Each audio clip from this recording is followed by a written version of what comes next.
Para kami pinapatanda mo. Yung 1 week. Saya na eh. So, nag-picture na kayo. Hindi na sana ako eh. Parang ano na eh. Yung pang-document na eh. Hindi kasi yan, mamaya kasi watak-watak na eh. So, ngayong araw, nasa series kami ng Acts. So, pinag-aaralan namin yung book ng mga gawa. So, basahin muna natin yung buong book. Medyo mahaba siya. Pwede pang magsunurang basa tayo. May mga Bible naman kayo sa mga cellphone. Hindi ko kasi nalagay dito eh.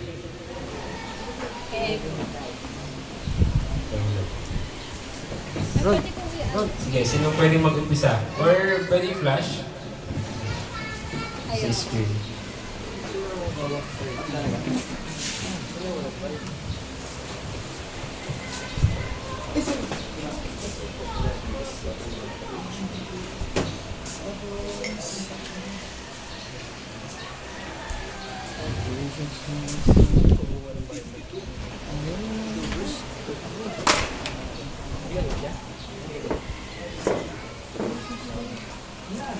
Kaya na doon Wilbur lahat. Kaya na Wilbur ba sa akin lahat? Let's go.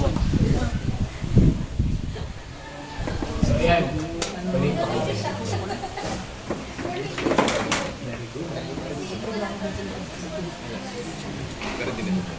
Sige, sino pwede mag-umpisa? Start tayo kay Isang. Isang, tapos pagkatang kay Alex.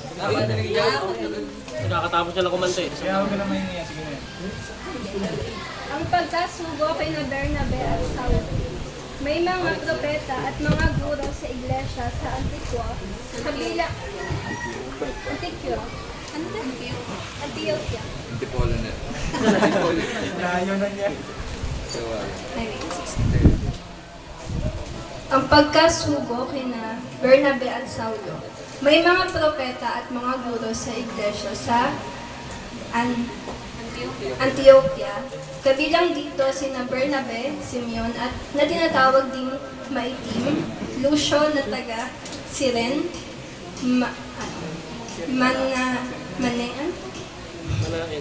Manaen, nakababata ni Herodes, na pinuno ng Galilea at Saulo. Ako na?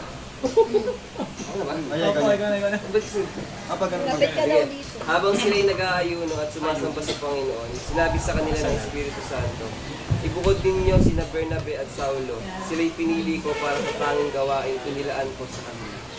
Pagkatapos nilang mag-ayuno at manalangin, ipinatong nila sa dalawa ang kanilang mga kawa at sinayang. Dahil isinugo ng Espiritu Santo, sina Bernabe at Saulo, ay nagpunta sila sa Seleucia. At buwan do'y sumakay sila sa isang barkong na papunta sa Cyprus. Nang dumating sila sa Salamina, pinahayag nila ang salita ng Diyos sa mga sinagoga ng mga Hudyo roon. Katulong nila si Juan sa kanilang gawain. Ninibot nila ang buong pulo hanggang sa Patos. Natagpuan nila roon ang isang salamangkerong Hudyo na nagkukunwaring propeta.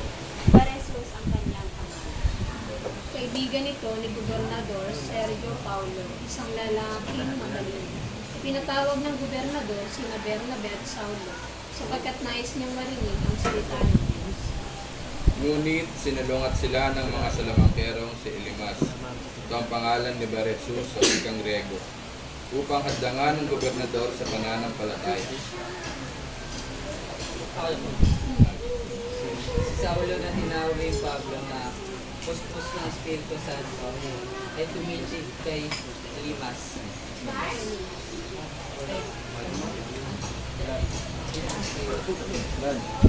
Parulaan natin ng Diablo, kaaway ka ng lahat ng mga dulo. Puno ka ng pandaraya at kasamaan. Hindi ka ba pinili sa pagbalik sa matulog. Nalandas mo ang ngayon, makasasangan niya, tubulag ka. Kasamantalaan, hindi ka makakita. Okay. Tuloy mo, Ronnie.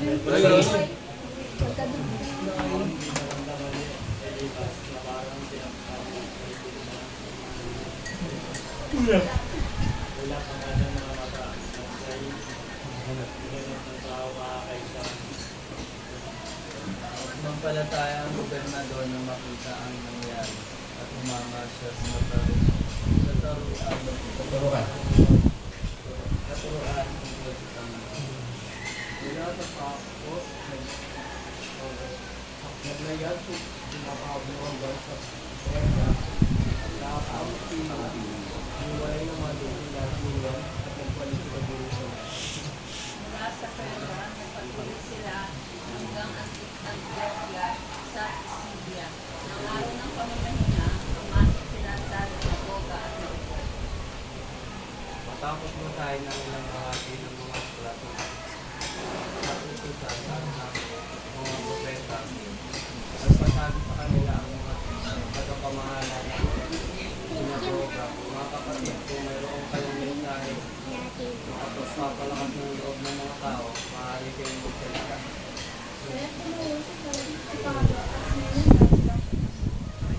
Mga Israelita, pero lahat na may takot sa Diyos, makinig kayo. Ang Diyos ng ating bansa Israel na pinili ng ating mga pinuno, sila ay ginawa ng isang malaking bansa habang naninirahan pa sila sa lupain na Egypto at sila ay inilabas doon sa pamagitan ng kanyang dakilang kapangyarihan.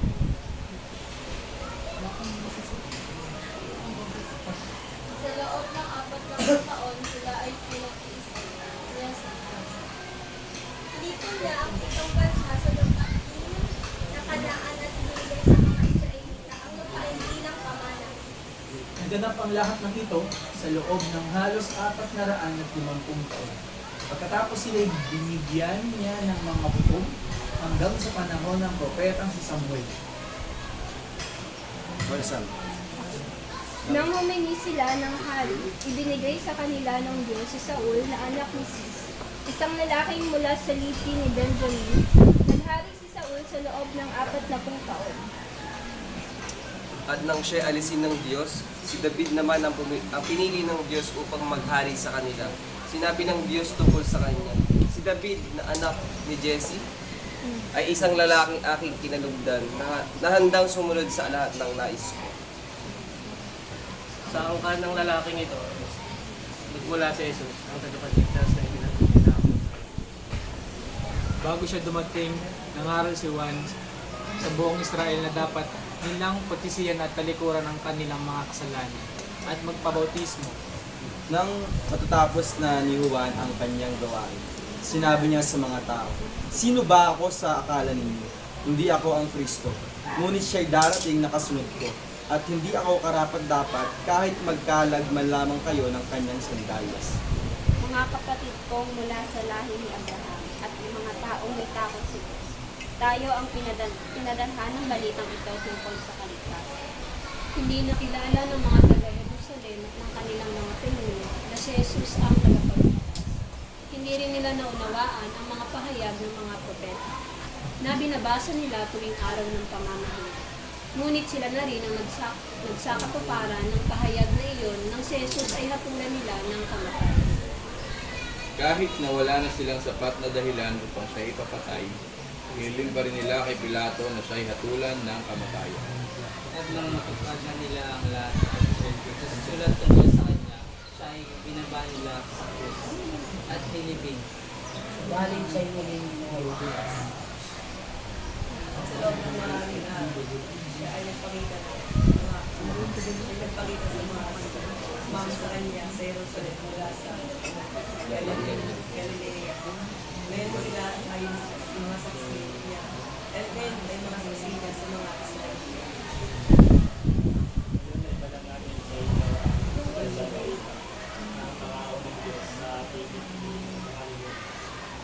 Ay tinupad niya sa atin na kanilang mga anak sa pamamagitan ng iyong pagkabuhay kay Jesus.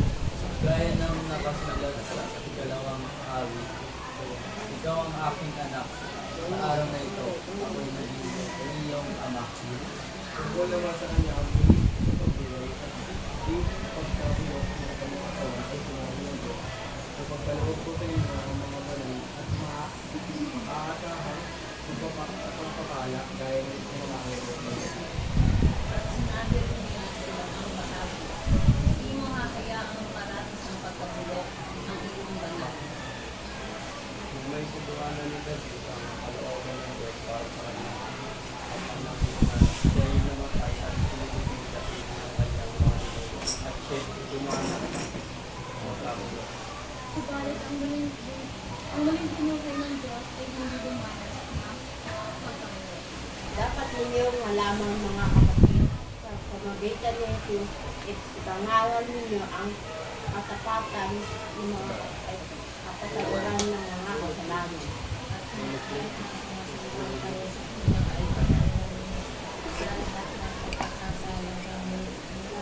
Sa mga ito ay hindi kayo kalayain ng kautusan ni Moises. Kaya't mag-ingat kayo upang hindi mangyari sa inyo ang sinabi ng mga propeta. Tignan nyo, kayong mga nangungutya, manggigilalas. Magilalas. Kayo at mamamalas. Kapag kasasaliwala sa inyong kapalimutan, ang isang bagay na hindi nyo paniniwalaan, kahit na may magpaliwanag pa nito sa inyo. Nang sina Pablo at Bernabe ay palabas na sa sinagoga, inanyayahan sila ng mga tao na magsalita muli tungkol sa mga bagay na ito sa susunod na araw ng pamamahinga. Pagkatapos ng kulong, sumunod kina Pablo at Bernabe ang maraming Hudyo at mga relihiyosong hentil na nahikayat sa Judaism. Nagsalita sa kanila ang mga apostol at pinangaralan silang magpatuloy sa pamumuhay ng nararapat ayon sa kagandahang loob ng Diyos. Nang sumunod na araw ng pamamahinga, halos lahat ng tao sa lungsod ay nagtipon upang makinig sa salita ng Panginoon. Inggit na inggit naman ng mga Hudyo nang makita nila ang napakaraming tao kaya nilait nila at sinalungat si Pablo. Ngunit buong tapang na sinabi ni na Pablo at Bernabe, sa inyo muna sana dapat ipinahayag ang salita ng Diyos. Ngunit dahil itinatakwil ninyo ito, hinahatulan ninyo ang inyong sariling na kayo'y hindi karapat-dapat sa buhay na walang hanggan. Kaya sa mga hintil na lang kami pupunta. Ganito ang inutos sa amin ng Iniligay kitang liwanag sa mga hintil upang magdala ng kaligtasan hanggang sa dulo ng daigdig. Nang marinig ng mga hintil ang mga salita nito, sila'y nagalak at nagpuri sa Panginoon dahil sa salita niya at sinampalataya ang lahat ng hinirang para sa buhay na walang hanggan. Kaya't lumaganap sa buong lupain ang salita ng Panginoon. Ngunit ang mga pinuno ng lungsod at ang mga bubotong babae na kilala sa lipunan ay sinulsulan ng mga Hudyo upang usigin sina Pablo at Bernabe at palayahin sa lupaing iyon. Kaya ipinagpagong dalawa ang magsabok sa kanilang mga paa bilang laban sa mga tagaro na sila'y nagpunta sa Mga alagad na magsabi ay napuspos sa mga galaan. Kasama. Isa pa. Okay, yun yung chapter 13. Unahin muna tayo bago tayo mag-umpisa. Panginoon na makapangyarihan sa lahat. Muli nagkapasalamat kami sa araw na ito na may opportunity kami, Panginoon, para mag-aral ng iyong salita.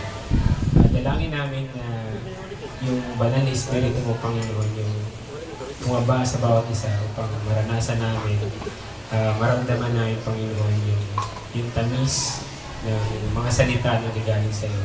Naway itagong mo ako, Panginoon, sa iyong likuran, Panginoon, hindi makita yung aking sarili, kundi ikaw, Panginoon, makita.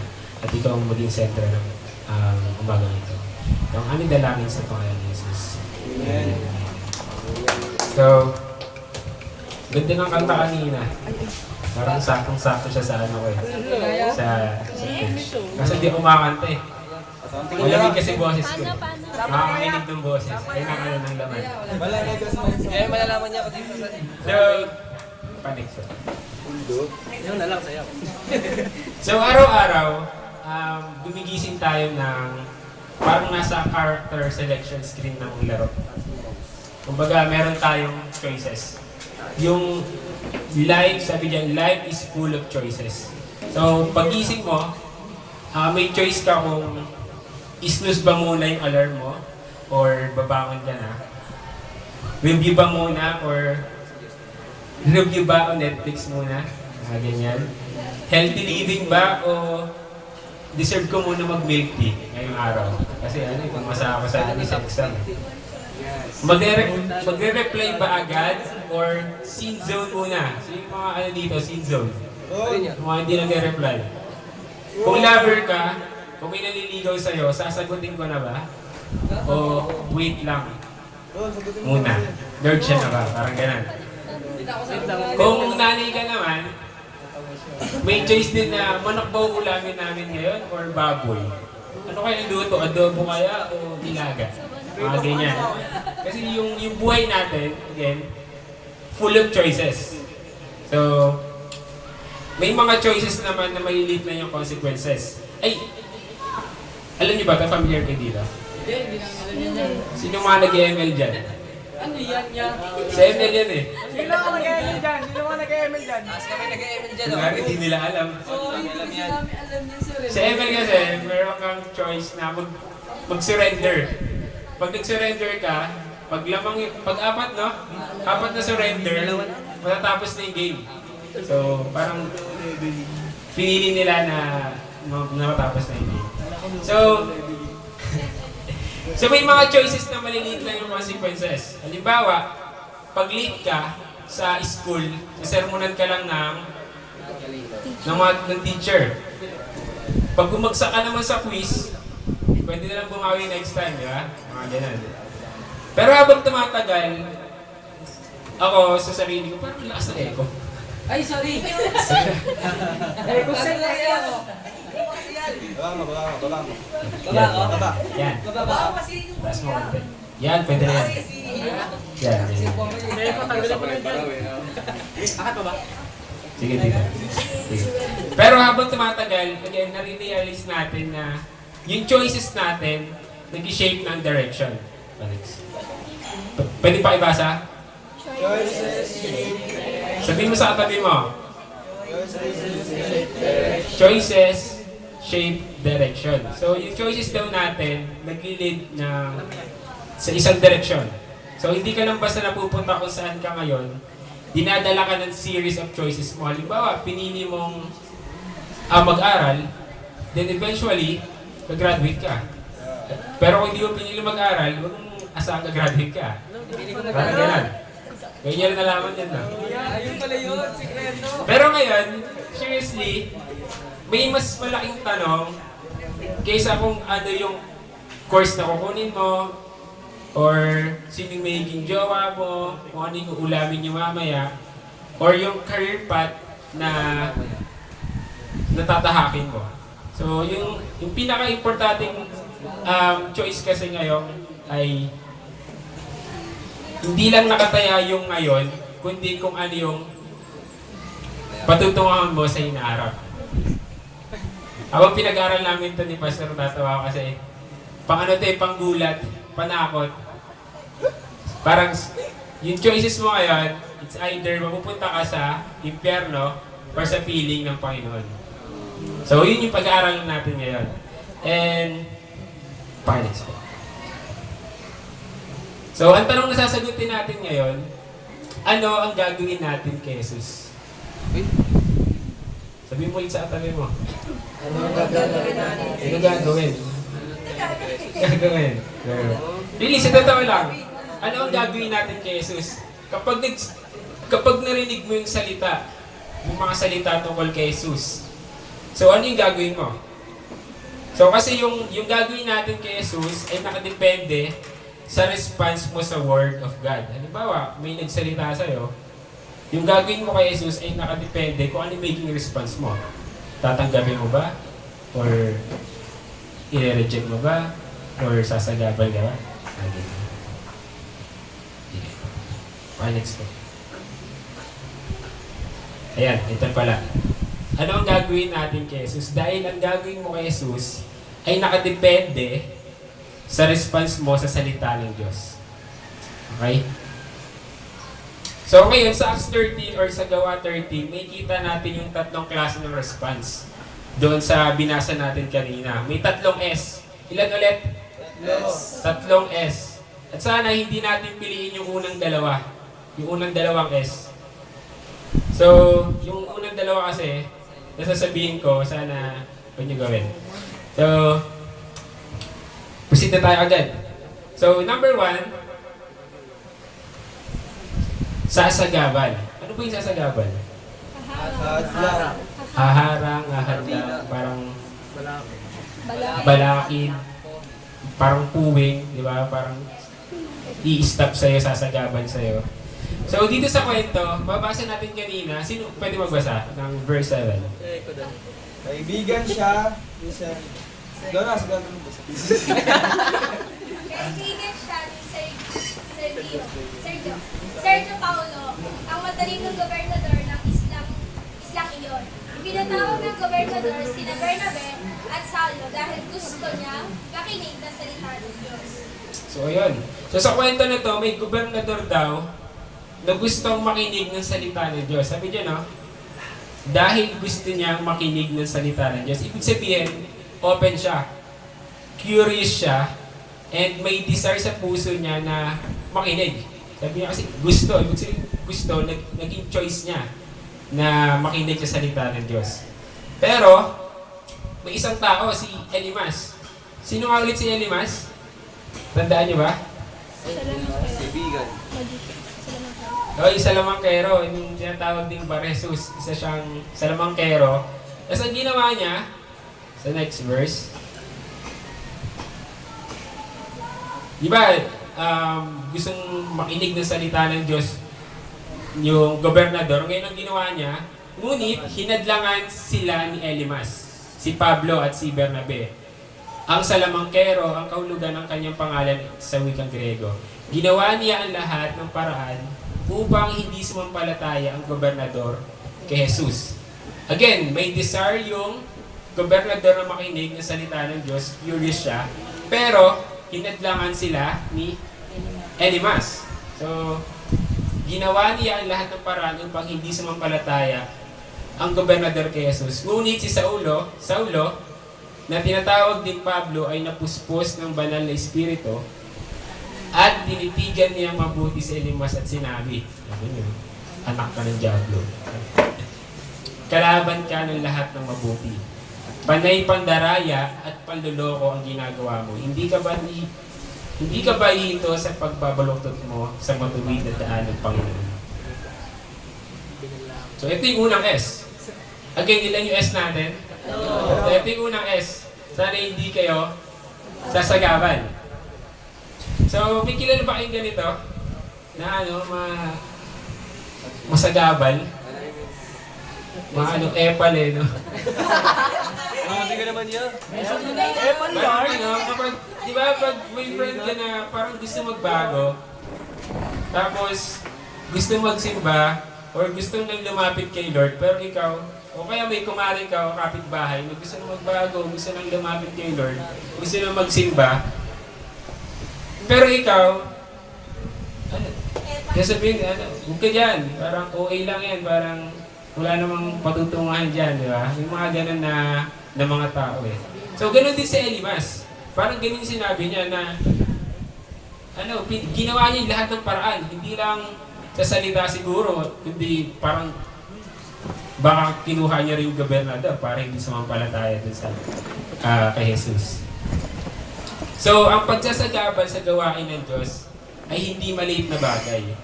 Delikado ito. Ito, tanong ko sa inyo. Sagabal ka ba? Hindi naman. Wala naman sagabal. So, kasi imbis na atin si Wilmar ng AC, inaya ni Eko maglaro na ng basketball.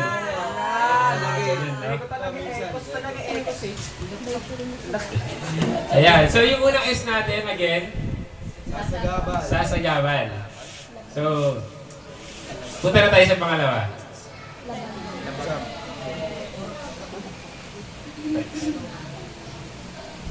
Ayan, parehas na pala ng kulay. Yung pangalawa, ay basa? Gaya ng mga Hudyo. Sino pwede magbasa? Pakibasa ulit.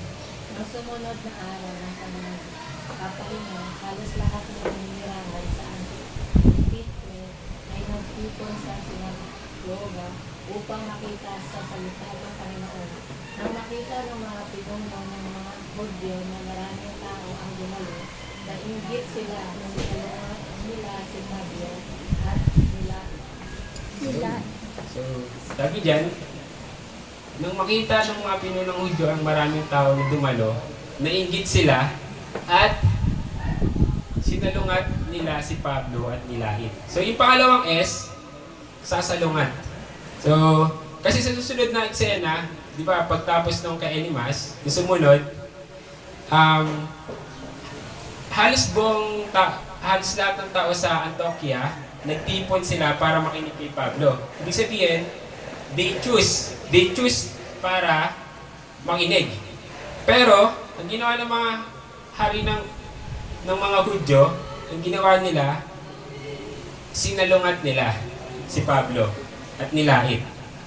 So, imbes na matuwa na may naililigtas sila Pablo at si Bernabe, ang ginawa nila, again, sinalungat nila at nilait ang mensahe. Bakit? Hindi dahil mali yung mensahe, kundi nasaktan yung pride nila. Again, yung mga pinuno kasi ng mga Hudyo, parang mga religious people sila na hindi tinatanggap kung sino si Jesus. Hindi nila tinatanggap na si Jesus ay tagapagligtas. Then, parang apakan yung pride nila. So, isipin mo, parang nasa school ka, tapos may class presentation. Halimbawa si Donna, piling bibo to si Donna eh. Halimbawa, sanay siya na siya yung magaling, siya lang yung laging center of attention. Pero this time, may isa na klase si Donna na, halimbawa si Wawa, magkasin kayo, di ba? Biglang lumayo si Wawa, tapos pabibo rin si Wawa, sabi niya. Ayan. Tapos biglang pinag-usapan si Wawa sa GC na parang, uy, pinuri siya ng lahat si Wawa. Imbis na kayo doon na parang yung mga teacher na impress, di ba? Yung mga classmate niya na amaze sa ginawa ni Wawa. So, imbis na matuwa si Donna kay Wawa, ang ginawa niya, binaliit niya si Wawa, bakit siya? Ako dapat yun eh. Parang ganun. So, imbes na i-celebrate niya yung ginagawa ni Wawa na magaling din siya, doon swerte lang yan. Parang, hindi naman ganun kagaling. Kaya parang ganun. So again, hindi dahil mali yung ginagawa niya, hindi dahil mali yung ginagawa ni Wilmar, kundi dahil nasaktan yung pride ni Donna. So ganun yung nangyari sa mga Hudyo at sa pagtuturo ni Pablo at ni Bernabe sa Antioquia. So again, sabi ni Pablo doon, tinanggihan nyo ito, kaya kayo rin ang umatol sa sarili nyo. Again, naging choice nila na sulungatin or laitin sila Pablo at Bernabe. At dahil dito, dahil sa mga ginawa ng mga Hudyo, nalipat yung attention ni Pablo from mga Hudyo to, kung nagbasa kayo kanina, ano nangyari? Di ba dapat sa mga Hudyo muna ipapangaral yung mabuting balita, pero dahil sinalungat nila or nilait nila, ano nangyari? Kanina na-shift yung yung attention nila Pablo sa mga Hentil. So, kumbaga, dito sila, halimbawa, dito yung mga Hudyo, tapos, halimbawa, school jeep yung Hudyo, ayaw mo pala, dito na lang ako kay Sam. Saira tuloy, hindi So, ganyan yung nangyari. So, pakinext ba? So, yung pangatlo, sasambahin. Ano yung una? Sasalungat. Sasagabal. Yung pangalawa, sasalungat. Yung pangatlo, sasambahin. At ito sana yung maging response natin. Kapag narinig natin yung salita, sasambahin natin gaya ng ginawa ng mga hentil. So dito sa verse 47, sapagkat ito ang utos ng Panginoon sa amin.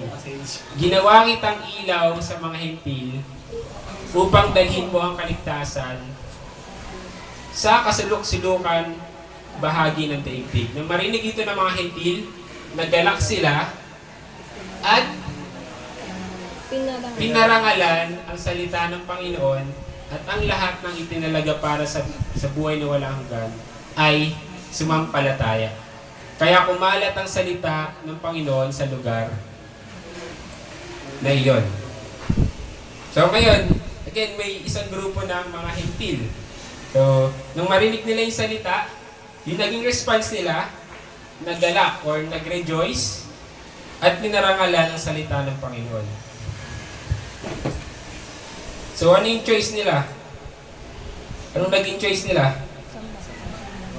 Again, ayun, sasambahin. Hindi sila naging sagabal, hindi sila sumalungat, kundi sumamba or sumampalataya. So, imagine nyo, parang sa madilim na kwarto, diba, sa may madilim na kwarto, walang ilaw, walang signal, tapos medyo nakakatakot kasi sobrang dilim eh. Tapos may isang tao na biglang nagbukas ng flashlight. Nagbukas siya ng flashlight. At syempre, biglang nagkaroon ng liwanag. So ngayon, mayroong tatlong pwedeng gawin yung mga tao. Ganito yung ginawa ng mga tao sa kwento. Una, takpan ng ilaw. Parang ginawa ni Elimas. Di ba? Tinakpan niya. Baka kasi nasisilaw siya eh. Dun sa mga naririnig niya kila Pablo at Bernabe. Yung pangalawa, i-criticize yung may hawak ng flashlight. I-criticize mo pa, siya may hawak ng flashlight, dapat ako may hawak niya na. Parang ginawa ng mga Hudyo. Again, yung una, takpan ng ilaw, parang ginawa ni Elimas, kasi parang sisilaw siya. Yung pangalawa, i-criticize yung may hawak ng flashlight. Kasi, naiinggit ka. Bakit siya may flashlight? Ako wala. Ganun ginawa ng mga Hudyo. Yung pangatlo, na response, but ito yung ginawa ng mga hentil. Lumapit sila sa ilaw at nakinabang sa liwanag. So, gaya ng mga ginawa ng hentil, naggalak sila sa liwanag. Hindi nila criticize, hindi nila tinakpan yung ilaw, kundi nakisama sila dun sa liwanag. Kayo, saan kayo? Sa liwanag o sa criticize o takpan ng ilaw? So again, nung marinig nila yung salita, nung marinig ng mga hindi lang salita, ito pala, pa-next po ulit. Ayun, naggalak sila, mga hindi, naggalak, pinarangalan ng salita at sumampalataya.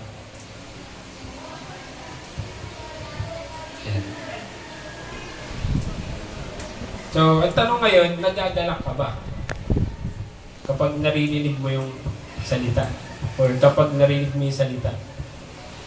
Or pinaparangalan mo ba yung salita?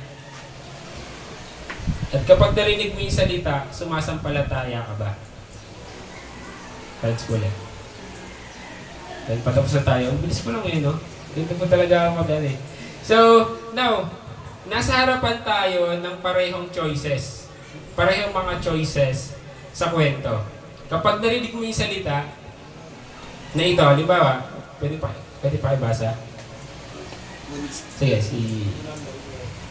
lahat ka.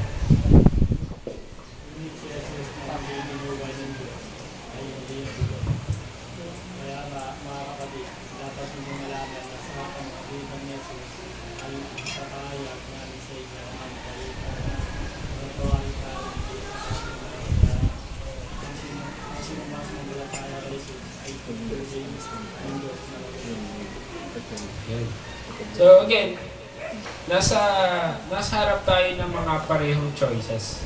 Bilang mga kabataan, bilang mga nanay, mga ate at kuya, minsan naharap tayo sa mga ganitong choices kapag narinig mo yung salita or mabuting balita. Ano yung magiging response mo? Sana hindi tulad ni Elimas na sagabal, di ba?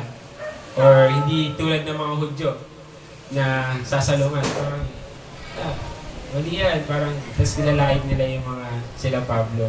Sana piliin mo ang manampalataya, gaya ginawa ng mga hentil.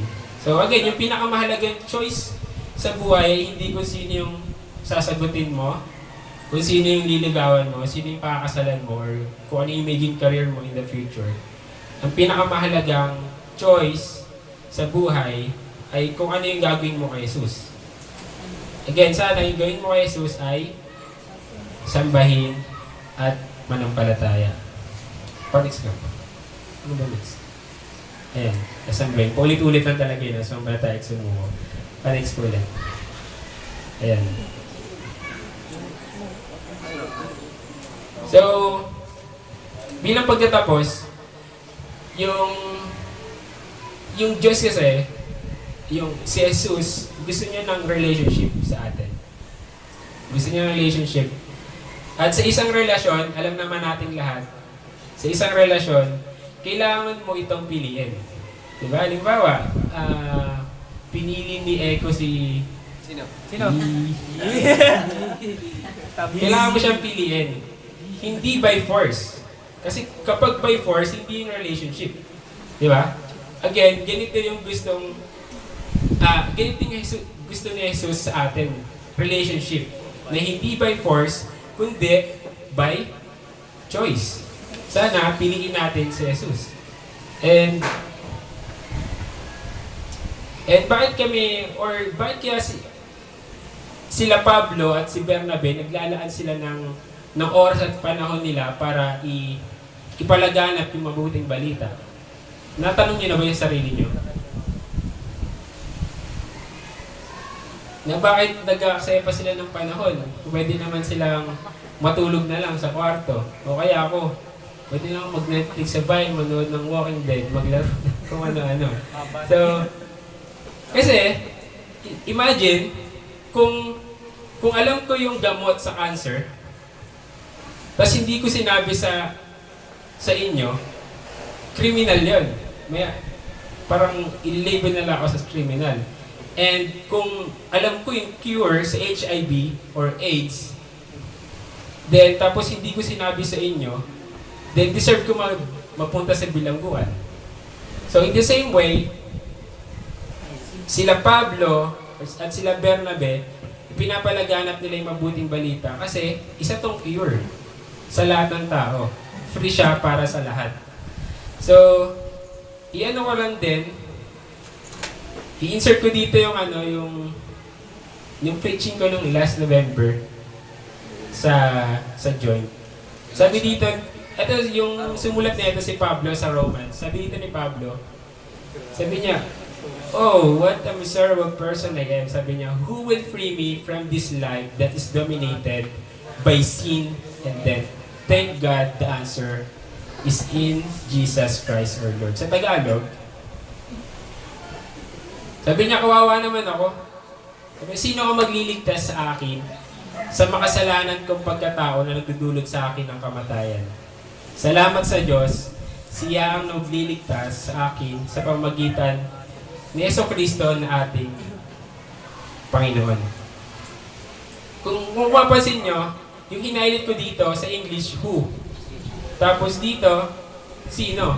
Ibig sabihin, yung problema sa sarili natin, kasi di ba, lagi may kaguluhan sa puso natin, sa isip natin, na hindi natin kayang baguhin. Yung sagot ay hindi isang gamot, hindi programa, hindi seminar, hindi self-help book, hindi psychology, hindi laruan, hindi mga bagay, kundi tao. Kasi sabi sino eh. Ang sagot ay isang tao at ang pangalan niya ay si Jesus. So, si Jesus at ang kanyang spirit inside you.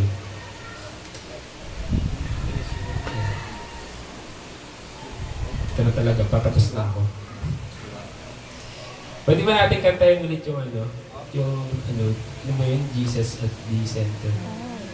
So, tayo tayo.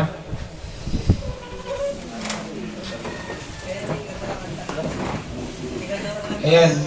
So, kapag tapos, maybe yung iba sa inyo,